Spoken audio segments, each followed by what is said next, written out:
on me donne l'opportunité, effectivement, de prendre la parole. Et la première des questions que je me suis posée quand Sonia m'en a parlé, effectivement, ça paraissait évident pour accepter cet événement aujourd'hui à Florange, dans ces murs qui sont les murs institutionnels de la ville de Florange. Et la première des questions, c'était qu'est-ce que je vais vous dire?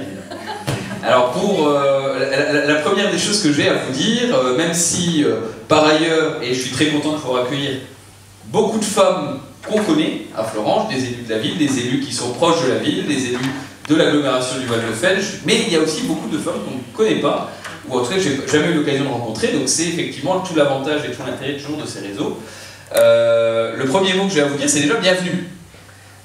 Bienvenue, alors c'est le cas autant pour les élus de Florange que pour les autres, mais c'est déjà bienvenue. Bienvenue à Florange, et effectivement tout l'intérêt pour un maire de pouvoir accueillir un réseau d'élus, quel qu'il soit, c'est aussi de pouvoir parler de sa ville. Et puisque aujourd'hui on a beaucoup de femmes qui sont présentes ici, qui ne connaissaient peut-être pas la ville de Florange, ou qui n'avaient pas eu l'occasion de venir, ou peut-être dans un autre contexte. Donc déjà je vais vous parler 5 minutes de la ville de Florange. Ville de Florange, comment la caractériser? C'est aujourd'hui simplement une ville qui est bien évidemment dans l'agglomération thionvilloise, dans un bassin historique de la sidérurgie qui est la vallée de la Fensch. La ville de Florange, c'est une ville, si je peux le dire politiquement aujourd'hui, qui a fait le choix, en tout cas c'était le choix des élus qui sont en place actuellement, de lutter contre la fatalité du temps. Et j'utilise ce terme. Pourquoi la fatalité du temps? Parce que depuis 2012, il y a une chape de plomb qui est apparue sur Florange, sur le nom de la ville de Florange, manière d'ailleurs un petit peu indue, puisque on parle souvent de Florange pour des choses qui ne sont pas à Florange, notamment des hauts fourneaux, des friches. Aujourd'hui, on a encore des usines à Florange qui fonctionnent, et on a des friches qui ne sont pas à Florange, qui sont associées au nom de la ville de Florange.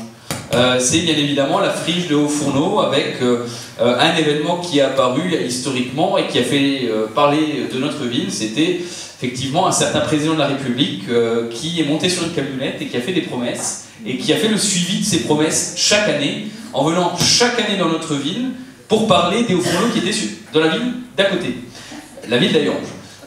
Et donc effectivement, cela a marqué l'actualité. On a une loi Florange qui était la lutte contre la désindustrialisation. On avait, je me souviens des débats d'Arnaud Montebourg à l'époque, qui en avait fait le symbole de la renationalisation de l'industrie française. Donc tout ça est un passif qui est intégré quand même, et on peut encore voir dans notre ville des banderoles dans certains gymnases ou dans certains lieux avec soutien à la sidérurgie dans le monde sportif, voilà, des slogans qui faisaient partie d'une certaine époque où on avait enchaîné sur notre territoire l'après-mine, sur le PIO, l'après-mine de fer, l'emmoyage des mines, puis une partie de la fin de la sidérurgie qui avait marqué le territoire. Et on est passé entre 2012 et maintenant, je pense, sur une décennie réputationnelle compliquée, et en même temps dans une réalité qui est tout autre. La réalité d'un territoire qui est en fait en plein développement.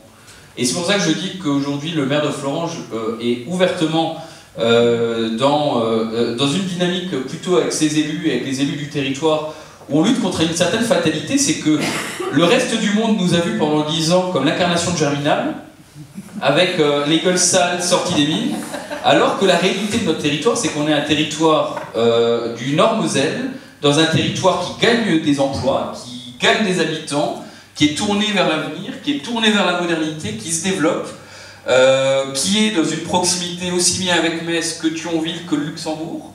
On a aujourd'hui, il suffit de regarder encore ce matin la presse du Républicain Lorrain qui montre qu'on est un des territoires où le prix de l'immobilier augmente, donc ce qui veut dire, c'est la loi fondamentale de l'économie, qui a une attractivité, qui a une demande qui dépasse l'offre, ce qui nous amène aujourd'hui à avoir une hausse du prix de l'immobilier et effectivement une ville qui a des capacités de développement pour 2 raisons. Un, parce que pendant 50 ans ou 60 ans, on a voulu faire passer à Florange une autoroute en aérien qui finalement passera en souterrain. C'est quasiment du dit ou du non dit, mais en tout cas les rapports des garants, et on attend le mot officiel du préfet mais qui va nous libérer 23 hectares de foncier sur les terrains de Florange, puisque aujourd'hui la constructibilité était limitée sur Florange à cause de cette autoroute, et deuxièmement parce qu'on a la sidérurgie, qui est le premier propriétaire foncier de la ville de Florange, qui petit à petit libère des fonciers dans une ville comme la nôtre. Donc effectivement on est une ville qui est tournée sur les alentours, le Luxembourg d'un côté, Metz de l'autre, le Thionvillois d'un côté, le bassin sidérurgique de l'autre. On est une ville qui est un carrefour et qui est pleinement tournée vers ses voisins et en même temps vers le développement et la capacité de développement qui a déjà émergé ailleurs. Donc bienvenue mesdames, messieurs, enfin mesdames surtout, mesdames, c'est une habitude, désolé, mais bienvenue déjà à Florange, dans un territoire qui essaye de lutter contre cette fatalité et qui croit, et moi c'est peut-être le seul message un petit peu que je pourrais dire à vous mesdames, de manière humble, puisque je pense qu'il y a autant de parcours et d'énergie qui ont autant à apprendre aux maires que je suis, puisqu'il y a des maires qui sont autour de la table, il y a des élus, il y a des conseillères déléguées, il y a des conseillères municipales et il y a des adjointes. Vous êtes toutes élues locales et vous savez l'exigence de l'élu. Hein.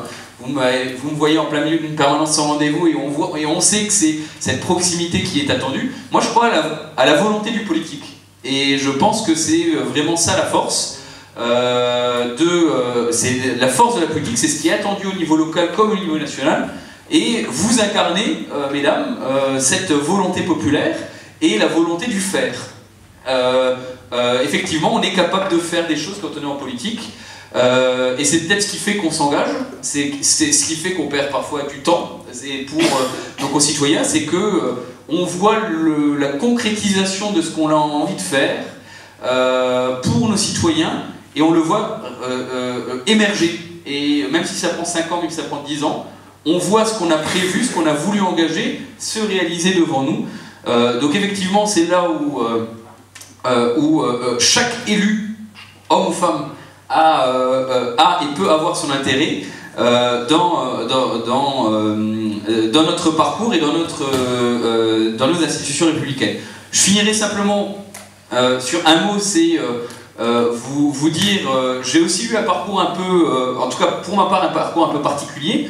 Certaines m'ont demandé tout à l'heure mon parcours, et peut-être simplement pour le repréciser, j'ai eu cette chance de faire partie des élus qui font partie d'un autre type de réseau qui s'est élargi heureusement sur le territoire de la Moselle, c'est les jeunes élus.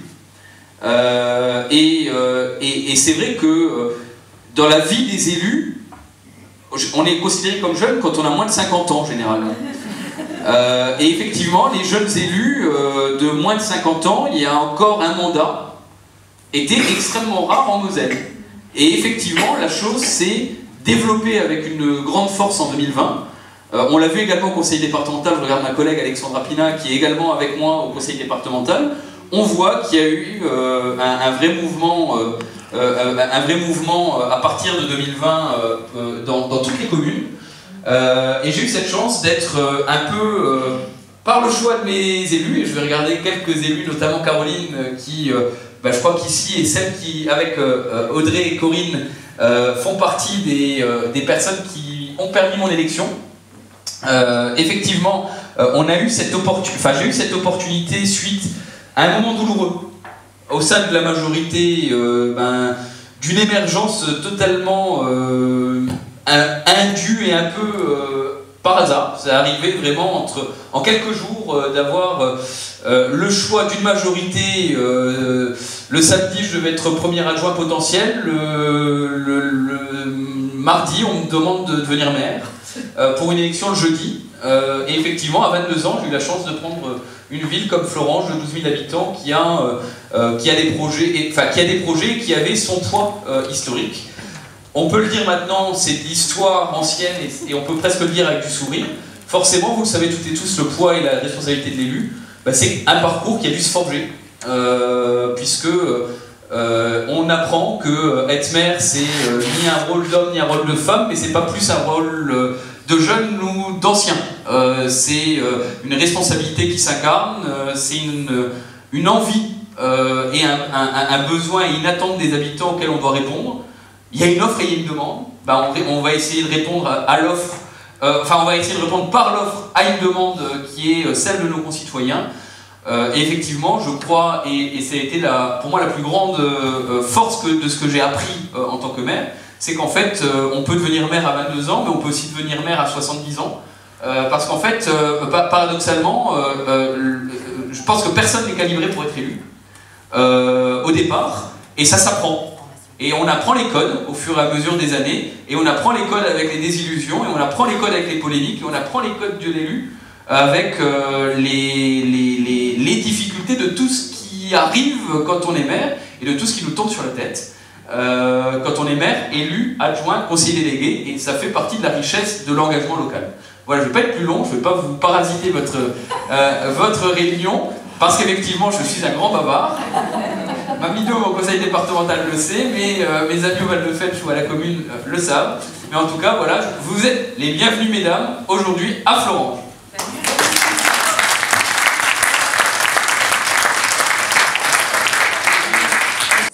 À la solidarité et à la santé, conseillère à l'Eurométropole de Metz et vice-présidente du CCAS. Bonjour à toutes, merci d'être venues ce matin. Clotilde Chambaud-Schwartz, je suis co-ambassadrice avec Ariel et je suis conseillère municipale à Montigny-les-Metz.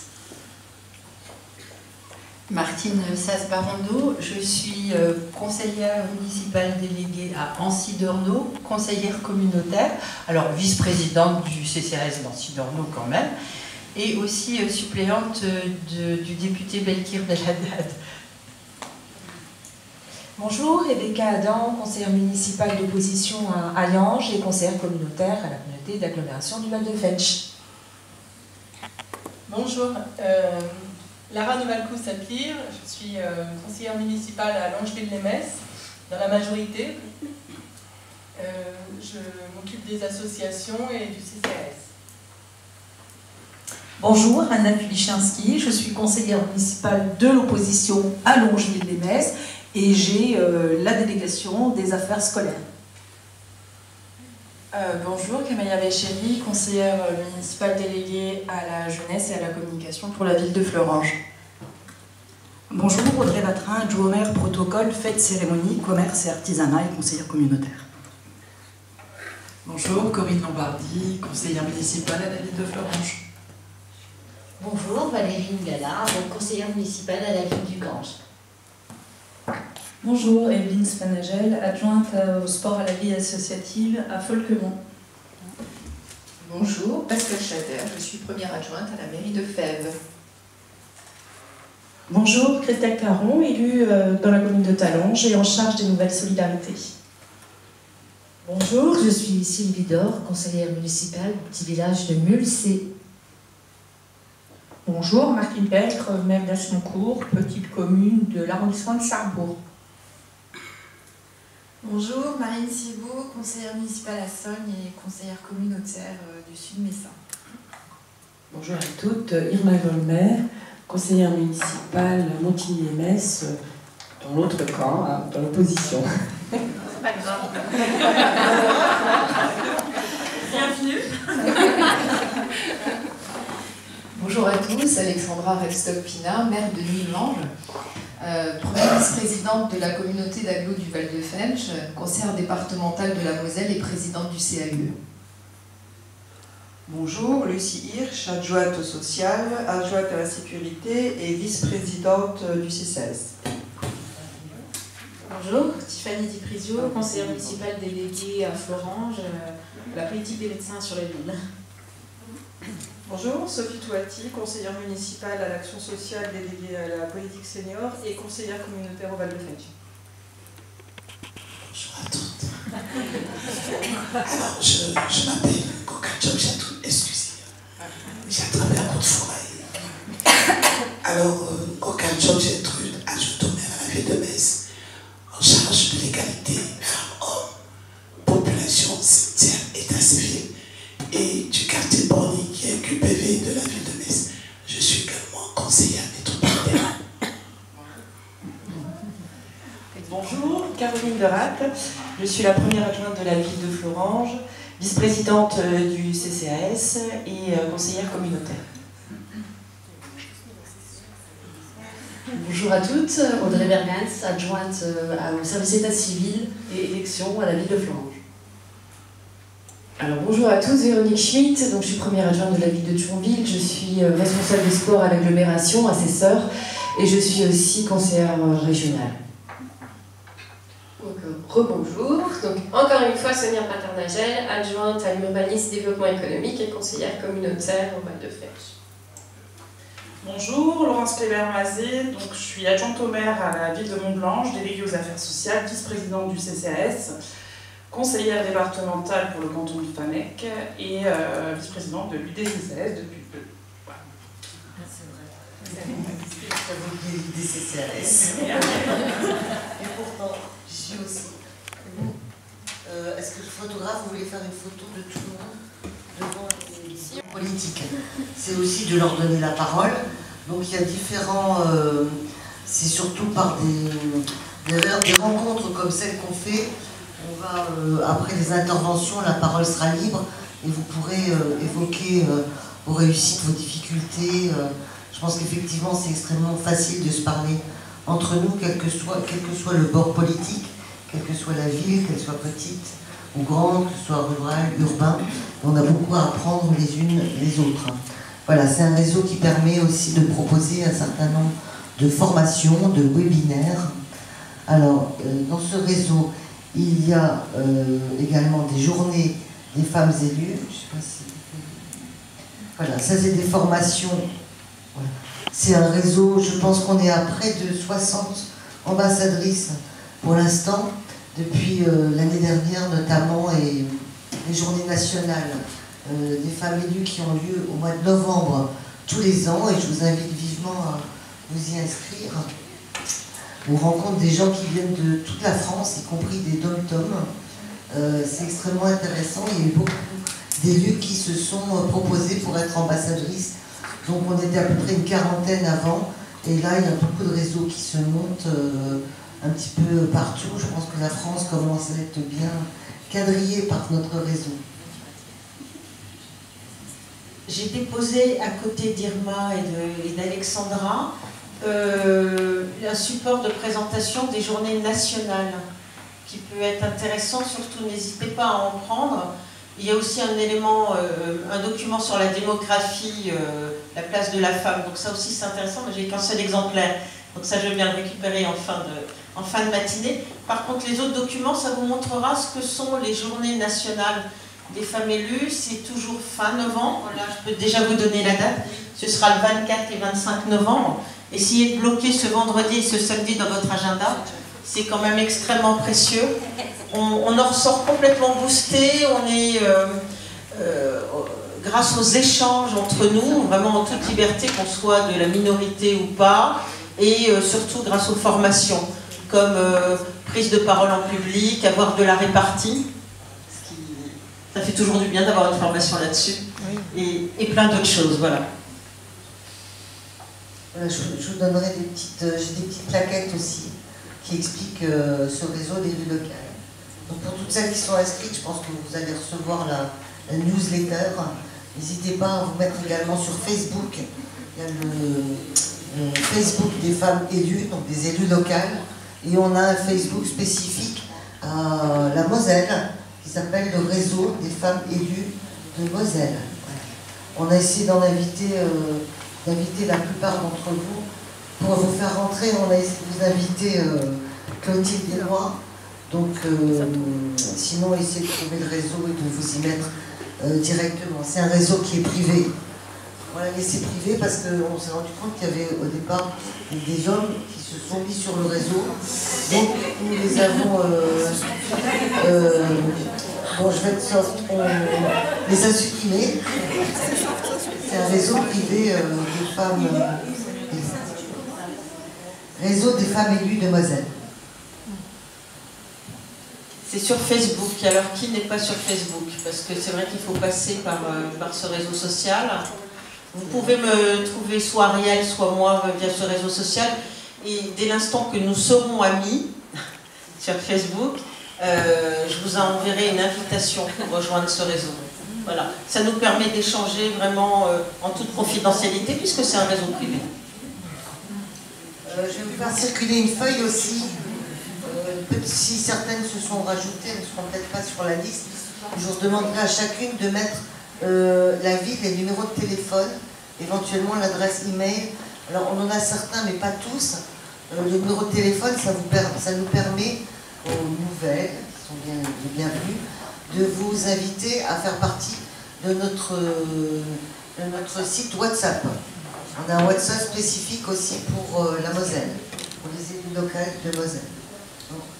Non mais toi je sais, surtout pour celles qui n'y sont pas encore. Alors on a fait un certain nombre de rencontres. Pour l'instant, on a commencé à Montigny-les-Metz. Il y a un an, on était à Château-Salin. Comme aujourd'hui, on a passé une journée formidable. On a été à Thionville, on a été à Longeville-les-Metz. On a été à Strasbourg pour une journée régionale des femmes élues, et ça aussi c'était très intéressant. On était à Paris pour les journées nationales. D'ailleurs, à ce sujet, on a été plusieurs fois à la journée régionale à Strasbourg, et j'avais fait la réflexion à notre présidente nationale que je trouvais que c'était trop alsacien comme rencontre. C'était Alsace ou Loralus, si vous voyez ce que je veux dire, et que la Moselle, que le Grand Est, c'est pas que l'Alsace, hein, il y a d'autres départements et d'autres petites régions. Donc il a été décidé cette année de faire une journée départementale pour la Moselle, qu'on vous propose. Alors au départ on voulait le faire le samedi 9 septembre pour bien démarrer l'année, mais on a eu un refus du conseil départemental de nous laisser les locaux le samedi. Donc a priori, vous nous direz ce que vous en pensez, on pense le faire, si on a des salles, le faire le vendredi 8 septembre. Voilà, franchement, ça vaut la peine de se libérer une journée et d'en faire partie. En plus, c'est en Moselle, c'est chez nous. Ça se passe de la manière suivante. Le matin, il y a toujours ce qu'on appelle des rencontres inspirantes avec des femmes qui viennent parler de leur parcours et nous faire certaines présentations, un déjeuner en commun et des ateliers l'après-midi. Donc il y a plusieurs sujets qui nous sont proposés, que je dois voir pas loin. On va vous dire ça. Voilà, dans les projets, on a aussi Folquemont. On attend confirmation d'Evelyne, a priori pour le 10 juin. On attend confirmation de quelqu'un d'intéressant, une sportive de haut niveau qui doit venir nous parler de son parcours et faire une présentation. Le 8 septembre, c'est où? C'est à Montigny? Non, ce sera au département si tout va bien. Au conseil départemental, donc à Metz. Avec voilà, on vous donne la date dès à présent pour, si vous pouvez la bloquer dans votre agenda. On vous donnera des renseignements plus précis dès que possible. Le 8 septembre. Le 10 juin, on aimerait bien donc que Folquemont puisse nous accueillir. Donc ça, c'est aussi sous réserve de confirmation. Par contre, ce qui est confirmé, donc vous avez donc les journées nationales. Là, vous avez le slide qui vous dit que c'est le 24 et 25 novembre. Donc c'est un vendredi et un samedi. Et donc, on vous propose une visite de l'Assemblée nationale le 23 novembre, donc la veille. Donc si vous avez la possibilité d'arriver dès la veille sur Paris, on aura une visite de l'Assemblée nationale avec la députée Isabelle Roche. Écoutez, je vous remercie pour cette invitation. C'est un honneur pour moi d'être présente parmi vous. Je ne connaissais pas forcément ce réseau. Peut-être que j'avais eu des mails qui me sont parvenus, mais vous savez, bon, vous êtes élus, vous savez le nombre de mails qu'on reçoit au quotidien, et des fois c'est vrai qu'on ne prête pas toujours attention à ces mails-là. Et vraiment merci de m'avoir invitée. Je sais que Sonia souhaitait que je sois présente, et je te remercie Sonia de m'avoir permis d'être présente parmi vous. Alors, je ne sais pas exactement, elle n'a pas su trop me dire ce que serait le témoignage, etc. Donc j'ai fait comme j'ai pensé en fait. Voilà. Voilà. Et... Le défi d'un mandat, échange de bonnes pratiques et d'expérience. Ah ben d'accord, bah, écoute. Vous racontez votre parcours, vous parlez de ce que vous voulez. La prochaine fois, je vous appellerai vous. Non, c'était dans les invitations. Bon, écoutez, si je suis hors sujet, vous me le direz, mais bon, voilà. Et donc je pense que le plus important ensuite, c'est peut-être des échanges entre nous, puisqu'on est là aussi pour partager nos expériences et puis se donner peut-être des conseils et toutes ces choses-là. Donc j'ai spontanément répondu oui à cette invitation. Et du coup, ça m'a forcé aussi à réfléchir sur une problématique pour laquelle finalement je n'avais pas jusque-là pris le temps de l'analyse. Se dire, voilà, je suis une femme en politique, qu'est-ce que ça a comme avantage, qu'est-ce que ça a comme inconvénient, quelles sont les difficultés qui ont pu m'apparaître au sein de mon parcours. Donc c'est bien aussi de pouvoir y réfléchir un moment, se poser et y réfléchir. Donc mon engagement politique, il a commencé à l'âge de 21 ans. J'étais une jeune licenciée d'histoire et je me préparais à passer le concours de professeur des écoles. Et c'est là que le maire en place m'a fait la proposition d'intégrer sa liste. Alors pourquoi? Donc là je me suis aussi posé cette question. Sans doute parce que j'étais jeune, sans doute aussi parce que j'étais étudiante avec projet de devenir professeur des écoles, et surtout sans doute parce que j'étais une femme. Forcément, c'était la parité qui se mettait en place et il fallait trouver sur les listes, sur les listes municipales autant de femmes que d'hommes. Donc j'avais finalement peut-être le profil idéal pour respecter cette loi de la parité. Donc j'ai été conseillère durant 7 ans, puis adjointe au maire, en charge, à votre avis, de quoi? Petite enfance. La jeunesse et du scolaire, exactement, des écoles. Quand les hommes, finalement, autour de moi, étaient adjoints aux travaux, adjoints aux finances, adjoints au sport. Et c'est pas péjoratif pour mes collègues élus hommes hein, que je respecte et pour qui j'ai beaucoup d'amitié, notamment le maire qui m'a choisi, et je tiens vraiment à le remercier de m'avoir fait d'ailleurs cette proposition. Les femmes donc autour de moi étaient plutôt adjointes au social, à la culture, aux manifestations. D'ailleurs à cette époque, à l'Aglo, aucune femme ne représentait la ville sur l'ensemble des délégués, et je pense qu'une seule femme, voire peut-être 2, étaient à l'époque élues à l'Aglo de manière générale. C'est à vérifier, mais il faudra bien regarder ça. Ensuite, donc en 2014, le maire avec qui j'étais, notre liste a perdu aux élections en 2014, donc à cette époque j'étais placée 2e de liste, et du coup je me retrouve à la tête de l'opposition. Forcément, les plus anciens se sont arrêtés et ce sont donc c'est un peu tous ces nouveaux de la liste qui eux sont restés. On constitue alors un groupe composé de jeunes nouveaux de la liste perdant donc, et puis des vrais nouveaux aussi qui viennent s'agglomérer un peu à ce groupe. Un groupe qui se réunit régulièrement et qui travaille pour construire un vrai projet de ville. Donc c'était notre objectif. Et là, ma place de leader, elle s'est plutôt construite. On aurait pu penser que, étant 2e de liste, et donc éventuelle première adjointe du maire précédent, ma place de leader aurait été plutôt indiscutable. Ce n'est pas du tout ce qui s'est passé.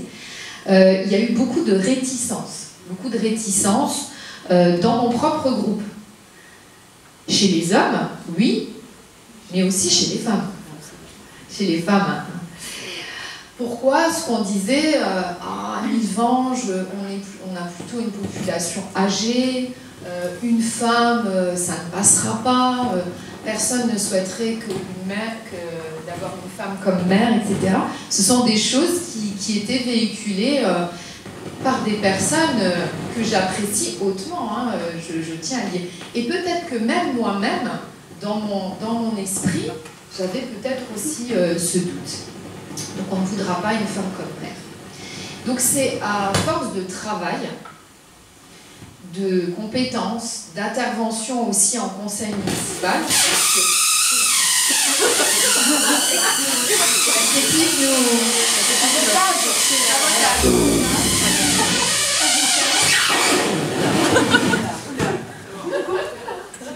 C'est bon? Voilà, bah écoutez. Je suis trop longue ou quoi? D'accord. Voilà. Donc, je disais, donc, c'est à force de travail, de compétences, d'intervention en conseil municipal qui m'ont légitimée auprès de mon groupe. Mais quelque part, je me dis, tant mieux. Tant mieux parce que je pense que c'est ça aussi qui est important, c'est cette légitimité qui se construit. Voilà. Une légitimité, du coup, qui s'est aussi construite auprès de la population et aussi auprès de mes adversaires. Parce que ça aussi, il faut le construire. Et puis, du coup, eh bien, en 2020, nous gagnons l'élection. Et voilà, donc c'est tout l'intérêt d'avoir effectivement aussi construit cette légitimité. Pour revenir, par exemple, sur la parité, tout d'abord, je voulais vous dire aussi que je ne la porte pas. Mon engagement ne s'est pas construit, il ne trouve pas son origine dans une cause qui défendrait la place de la femme. Mon engagement s'est construit donc en équipe autour d'un projet qui vise à défendre l'intérêt général. C'est donc les faits, les actes, mon engagement dans une équipe majoritaire en tant qu'adjointe, puis dans une équipe d'opposition qui ont étayé donc cet engagement. Ma place de chef de file, elle s'est naturellement imposée donc au fil de mes prises de position et de mes propositions. Et ça, je pense que c'est important de le mettre en avant. Alors qu'elle m'avait un petit peu laissée dubitative en 2000, je pense aujourd'hui que la loi de juin 2000 sur la parité, elle était vraiment nécessaire dans un premier temps. Elle est. Mais surtout pour décomplexer les femmes.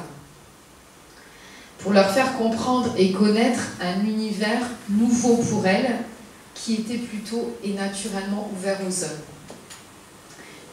Les propositions sont venues à ce moment-là et c'était important. La parité, c'est un facilitateur pour atténuer, à mon sens, la puissance de l'histoire, la puissance quelque part peut-être aussi du machisme. Et je crois profondément que ce n'est pas un outil qui doit être pérenne. Il devrait s'effacer, il devra s'effacer quand les choses seront un peu plus rééquilibrées pour laisser place à la seule capacité, aux seules compétences comme seul vecteur de légitimité. Et les femmes, vous les femmes qui êtes autour de la table, je pense que vous avez toutes ces compétences, ces capacités pour aller vraiment de l'avant. Et à ce moment-là, je pense que le combat il sera gagné, parce qu'on n'aura plus besoin de cela. Mais c'est mon sentiment, je suis prête à en discuter avec vous. S'il est indéniable aujourd'hui de dire que les hommes et les femmes sont égaux du point de vue du droit et du statut civil en France, il reste néanmoins des écarts entre les hommes et les femmes qui ne sont pas aujourd'hui inexistants, qui sont bien présents. Dans les évolutions de carrière, je pense que vous savez, dans le réseau, vous en parlez sans doute, des différences de salaire entre les hommes et les femmes, à niveau de responsabilité. Et ça, ce n'est pas entendable. On dit qu'il est plus difficile pour une femme d'accéder à un poste de direction ou d'encadrement sociétal. J'ai l'impression que mon parcours aussi en est une preuve. Mon engagement, donc celui d'une femme, est aussi conditionné par des équilibres externes à la vie politique. Ça aussi, c'est toujours un petit peu plus compliqué, qui sont parfois difficilement compris ou conciliables avec l'image historique qu'a la femme et avec l'image qu'ont les femmes d'elles-mêmes. Cela doit être compris dans la vie familiale. C'est plus difficile quelquefois de faire comprendre cela, cet engagement. L'adaptation sur la place de l'homme aussi au sein du couple. Le partage des tâches au sein de la famille. Et cela doit être compris aussi au sein du monde professionnel. Donc c'est toujours un petit peu plus difficile parce qu'on a cette vision-là.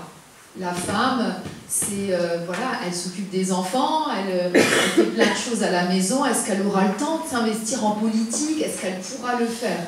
Eh bien oui, elle peut le faire. Moi, je suis maman de 2 enfants, 3, parce qu'on est en famille recomposée. Et pourtant, je suis maire, je suis première vice-présidente de la communauté d'agglo du Val-de-Fennes, je suis conseillère départementale, donc j'ai des fonctions, et pourtant j'arrive à être une maman, j'arrive à être une épouse, et voilà. Et pourquoi? Parce que mon mari, il est là, il est à mes côtés, on se supplée dans notre vie, il a ses activités, il ne m'attend pas sagement à la maison, il est musicien, il est sportif, il est pêcheur. Il a plein d'activités, il a une vie professionnelle très engagée aussi, où il a beaucoup de responsabilités. Et on partage les tâches, et ça se passe très bien. Et je pense que nos enfants sont heureux, j'espère. Mais voilà, ils voient... voilà. Donc tout ça, c'est possible. Alors il faut savoir qu'aujourd'hui, je fais partie des 19,8% de femmes qui sont mères en France. Pas beaucoup encore. Et c'est le chiffre. C'est le chiffre. Alors c'est une fierté. C'est une fierté. Voilà. Souvent on m'a posé la question aussi, parce que depuis que je suis mère, forcément, il n'y a pas beaucoup de mères femmes, donc on est souvent interrogé sur cette question. Donc on m'a posé la question l'année dernière notamment, si le fait d'être mère, ça m'avait permis de gérer autrement la crise sanitaire. C'était la question qu'on m'avait posée. Alors moi, je leur avais répondu à ce moment-là que c'était peut-être une chance, la place du politique, la place du décideur, ou autrement dit, la place historique du chef. Aujourd'hui, elle est questionnée. C'est vrai qu'on n'a plus... Elle est considérée de façon différente, la place du chef. Je ne sais pas si vous le percevez, vous aussi, dans vos conseils municipaux. Nous sommes confrontés aujourd'hui à une nécessaire remise en question des modes de gouvernance, des modes de transmission aussi des décisions et de leur transparence. Ça doit interroger un petit peu sur les compétences et aussi sur les capacités d'écoute. La population demande davantage d'écoute, de proximité, d'empathie, de négociation ou de médiation. Ça demande de faire de la politique un peu différemment aujourd'hui. Les mandats et puis leur bonne conduite nécessitent finalement un mélange. Il me semble de technicité, mais aussi de courage, d'humilité et de volonté, de compétences variées et d'honnêteté intellectuelle.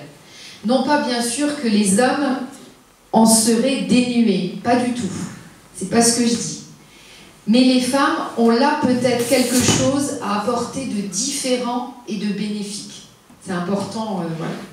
Si la politique c'est encore l'opposition, la confrontation, est-ce encore la guerre? Est-ce encore la volonté de détenir un pouvoir personnel? On peut se poser la question.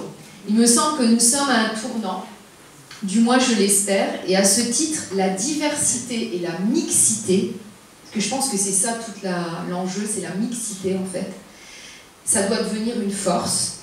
La présence plus prégnante des femmes en politique, pour moi, c'est une force.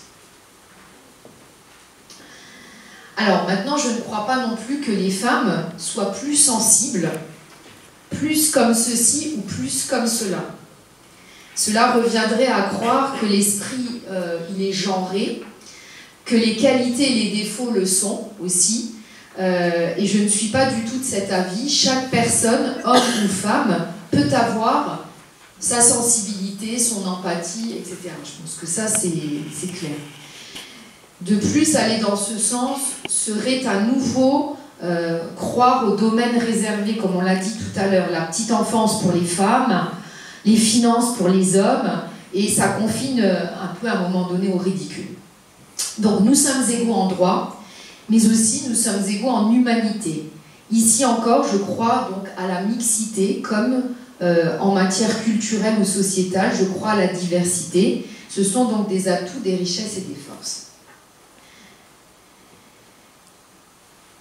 Et donc, je crois qu'il nous faut, et ça c'est le message que j'ai envie de passer ce matin le plus important, je crois qu'il nous faut, nous les femmes, que nous nous libérions plus encore des préjugés et de l'autocensure.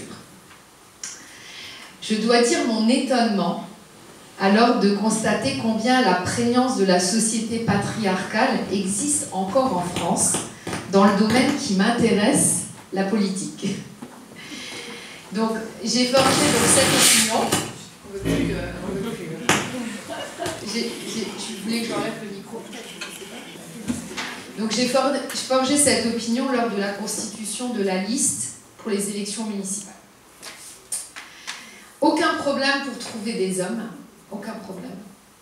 Mais pas du tout la même chose pour trouver des femmes. Très, très compliqué, plus compliqué. Très occupés, c'était souvent la réponse. Ne se sentent pas forcément à leur place. C'était ça. Penses-tu que je serais capable de? Voilà ce que j'ai souvent entendu. De la même façon, ni mon parcours politique antérieur, ni mon engagement sur des projets collectifs n'ont fait que ma candidature en tête de liste ne s'imposait d'elle-même. C'est ce que je vous ai dit. C'était assez, il fallait effectivement rentrer bien là-dedans. Je pense aussi, mesdames, que les hommes se posent moins de questions sur leur légitimité que nous pouvons nous en poser.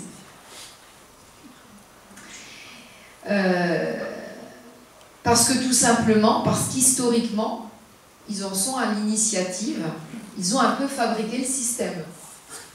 C'est ça. Et nous, des fois, on est un petit peu, on se demande... D'ailleurs, à ce titre, il est vraiment intéressant de constater combien le simple fait d'être une femme est parfois constitutif d'un argumentaire simpliste. Voilà. Et je dois dire un peu dégradant, venant justifier une prise de décision jugée des fois inique alors qu'elle est fondée sur des aspects un peu plus complexes.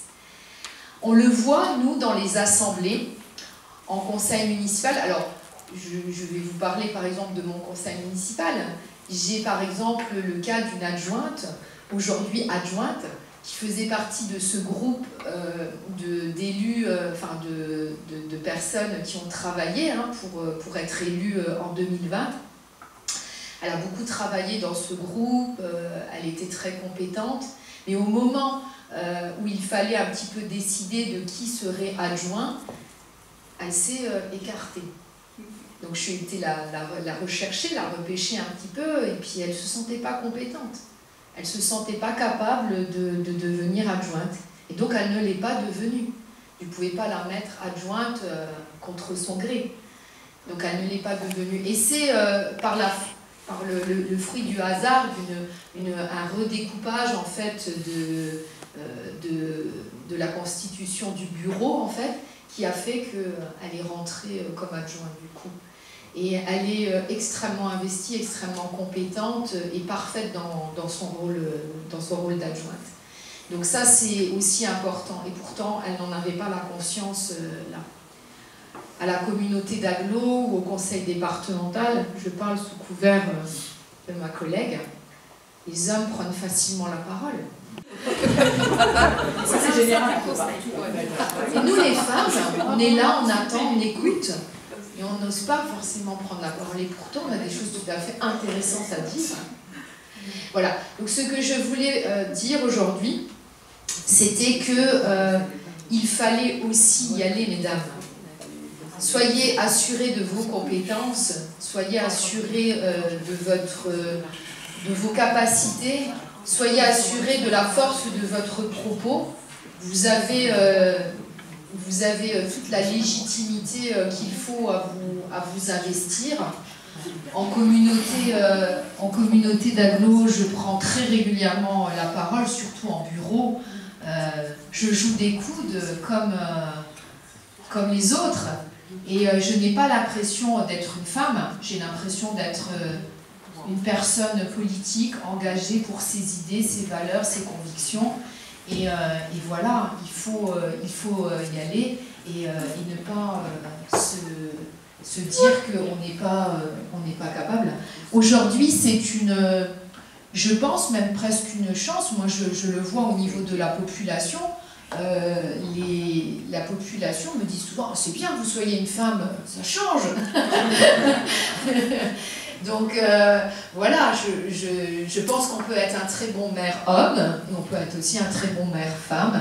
En fait, on est une personnalité politique, et on peut être aussi un très mauvais maire femme, et un très mauvais maire homme. Hein. Ça, il n'y a pas de souci. Hein. La qualité, c'est pas une question de genre, c'est une question de valeur, d'engagement, de force de conviction, de proximité, d'écoute et tout cela.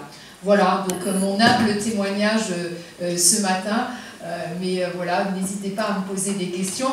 Et j'ai d'ailleurs avec moi mon adjointe Lucie Hirsch, qui est souvent là. Et d'ailleurs, ça s'inverse à malheureux à Villevange, du coup. Il faut qu'on travaille vraiment la mixité, parce que du coup, les gens me disent « Mais vous avez une équipe de femmes, madame le maire ?» Non, il y a la parité à Villevange, je vous assure. Il y a des hommes et des femmes, mais c'est souvent des femmes autour de moi. Alors, je ne sais pas pourquoi, mais comme quoi, voilà. Donc, voilà, bah, merci à vous de m'avoir écouté. Et puis, voilà, je reste à votre disposition. Et je vous remercie encore une fois de m'avoir invité ce matin. Et je serai plus présente dans ce réseau quand je pourrai, parce que j'ai pas beaucoup de temps du coup, mais voilà. Mais quand je pourrai, je serai à vos côtés, bien évidemment. Voilà, merci.